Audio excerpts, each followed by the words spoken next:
Hello students, कैसे हैं आप सब। होप सो आप सब अच्छे होंगे। सो आज मैं एक नया टॉपिक लेके आपके सामने आया हूँ। अमाइंस का बहुत ही इंपॉर्टेंट टॉपिक है ये, हिंसबर्ग्स रिएजेंट। समझ गए बच्चों।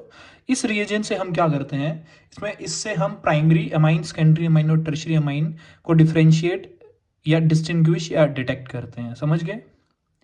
ठीक है। हमें कैसे पता लगेगा ये प्राइमरी अमाइन है, सॉल्ट दे दिया होगा हमें, तो हम कैसे पता लगा सकते हैं कि प्राइमरी है, सेकेंडरी या टर्शरी है। समझ गए। तो उसके लिए हम क्या यूज करते हैं, हिंसबर्ग रिएजेंट। समझ गए बच्चों। सो पढ़िए यहाँ पे, आइए स्टार्ट करते हैं। This test is use to detect and distinguish primary, secondary and tertiary amines. समझ गए बच्चों। तो इसका रिएजेंट जो है बेंजीन सल्फोनाइल क्लोराइड है। समझ गए। ये मैंने स्ट्रक्चर बनाया, बेंजीन सल्फर को दो ऑक्सीजन के साथ अटैच करके क्लोरीन के साथ अटैच किया है। ठीक है, समझ गए। और पैराटोलाइल सल्फोनाइल क्लोराइड, अगर इसी स्ट्रक्चर पे, अगर मैं पैरा पोजीशन पे, इसके विद रिस्पेक्ट पैरा पे अगर मिथाइल ग्रुप लगा दूंगा तो वो भी हिंसबर्ग रिएजेंट ही कहलाएगा। समझ गए। +2 क्लासेस तक आप जो एग्जाम बोर्ड्स देते हैं आप, तो वहां तक आपको सिर्फ ये भी पता होगा तो भी चलेगा।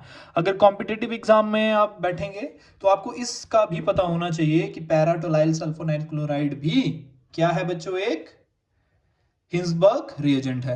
So in this method 1 degree, 2 degree, 3 degree amines are treated with Hinsberg reagent and aqueous NaOH। चलो बच्चों, अब मैकेनिज्म पढ़ते हैं कि कैसे हम पता लगा सकेंगे कि प्राइमरी अमाइन डिटेक्ट हुई, सेकेंडरी हुई या टर्शरी हुई। ठीक है। सो चलिए मैकेनिज्म पे। बच्चों आप देख पा रहे हैं, जैसे इसमें मैंने प्राइमरी अमाइंस को लिखा हुआ है। देखो, नाइट्रोजन जब एक कार्बन के साथ अटैच होता है, एक अल्काइल ग्रुप के साथ अटैच होता है, तो वो प्राइमरी अमाइंस कहलाता है। अगर नाइट्रोजन दो अल्काइल ग्रुप के साथ है, अगर दो कार्बन चेन्स हैं, तो ये सेकेंडरी। और अगर नाइट्रोजन 3 के साथ है तो ये टर्शरी अमाइंस कहलाता है। समझ गए। और मैंने आपको जैसे बोला कि बेंजीन सल्फोनाइल क्लोराइड जो है ये क्या है, हिंसबर्ग रिएजेंट। जब इसके साथ प्राइमरी अमाइन को रिएक्ट करेंगे in the presence of NaOH, तो क्या होगा बच्चों, देखिएगा, ये वाला H और ये वाला क्लोरीन क्या होगा, बाहर निकल जाएगा। ठीक है। और HCl निकल जाएगा और हमारे पास क्या बन जाएगा, एन अल्काइल बेंजीन सल्फोनामाइड। समझ गए। और ये क्या होगा, सॉल्युबल होगा सोडियम हाइड्रोक्साइड में। ठीक है, क्योंकि ये H यहाँ से ये बेस जो है, बेस की तरह रिएक्ट करेगा और यहाँ से H पॉजिटिव प्रोटोन को ले जाके क्या कर देगा, वाटर निकाल देगा और खुद सॉल्ट में कन्वर्ट हो जाएगा। समझ गए बच्चों, समझ गए ना।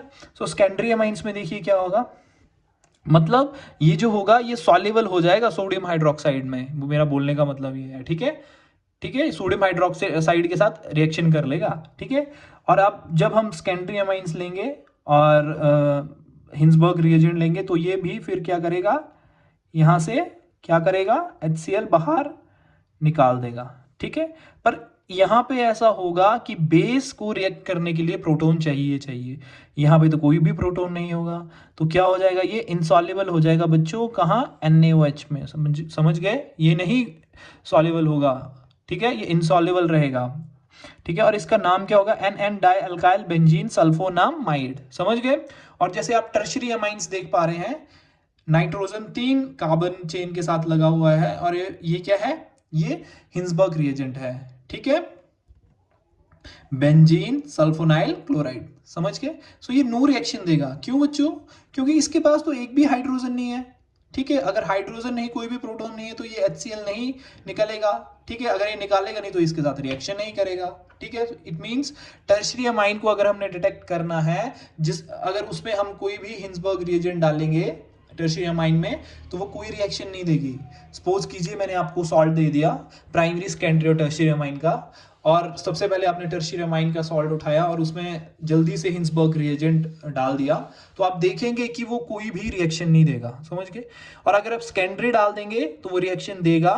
और उसके बाद जब आप सॉल्ट, सोडियम हाइड्रोक्साइड बेस डालेंगे, तो बेस में जो था होगा वो सॉल्युबल नहीं होगा, वो सॉल्ट का सॉल्ट वैसे ही रहेगा। समझ गए, समझ गए, वो रिएक्शन नहीं देगा फर्दर।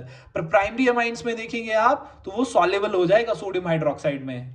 समझ गए, समझ गए ना बच्चों। होप सो आपको ये मैकेनिज्म समझ आया हो। और अगर आपको कोई भी कंफ्यूजन हो इस चैप्टर को लेके, या इस टॉपिक को लेके, तो आप मेरे से पूछ सकते हैं, कमेंट कर सकते हैं, मैसेज कर सकते हैं। और अगर आपको किसी भी टॉपिक में कंफ्यूजन है जो भी अभी तक मैंने पढ़ाए हैं, तो उसको लेके भी आप कमेंट कर सकते हैं। किसी भी वीडियो पे कमेंट कीजिए, मैं आपको फिर समझाऊंगा उस वीडियो को। होप सो आपको पसंद आया हो। Thank you very much. Bye bye, take care.